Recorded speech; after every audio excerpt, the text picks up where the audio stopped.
मिलिजोशी kitchen को आपण मानक स्वागत। आपण मान तो विभिन्न प्रकार पोटल तरकारी बनई थे। मुझे बेंगली स्टाइल रे पोटल तरकारी बनई कुछ नुआ स्टाइल रे बनई।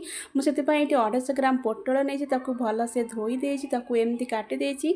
आपण जमी चाहिए आपण पसंद आप काटिपारे 2 खंड काटिपारे। मुझे गोटा रखी गोटा तक मझी फाड़ कर पूरा कर अधा फाड़ करी। मुझे सोरिष मसला यूज करी 250 ग्राम पोटल रे 1 चामच कला सोरिष 1/2 चामच धला सोरिष ने मेजरमेंट अनुसार कले तरकारी बहुत टेस्टी होता है। तार ग्रेवी भी बहुत भल रही है।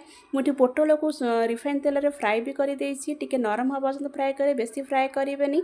मुझे मसलार नहीं छोट छोट 2टा पियाज पेस्ट नहीं गोटे टमाटर प्यूरी नहीं आ सोरिष मसला जो बतुरी रख भल से पेस्ट ही बनई। मोर पोटल भी फ्राए हो जाए। मसला कषापी मुझे रिफाइन तेल यूज कर सोरिष तेल यूज करेंगे। सोरिष तेल बहुत टेस्टी भी लगी है। रिफाइन गरम हो सारापर पियाज पेस्ट दे कषि हो सारापर अदरक रसुण पेस्ट दे हलदी लकागुंड दे कषि हो सारापर टमाटो पेस्ट दे आप स्टेप बाय स्टेप मसला देकर कषिए बहुत टेस्टी भी लगी है। मोर मसला कषि हो सारापर मुझे सोरिष मसलार पेस्ट भी दे टेस्ट अनुजाई मु लुण पकई मसला कषि हो सारापर मुझे 2 चामच दही यूज करी। आप दही सियोर पकेबे।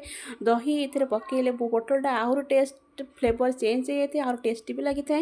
गोटे मसला कषि हो सारापर मुझे पोटल सांगे भी मसला को कषि कषि सारापर मुझे अल्प पानी दे आप जुकजुकिया पानी रखिए बेसी पानी रखिए जमी सोरिष मसलार पानी रही है आप सेमती रखिए।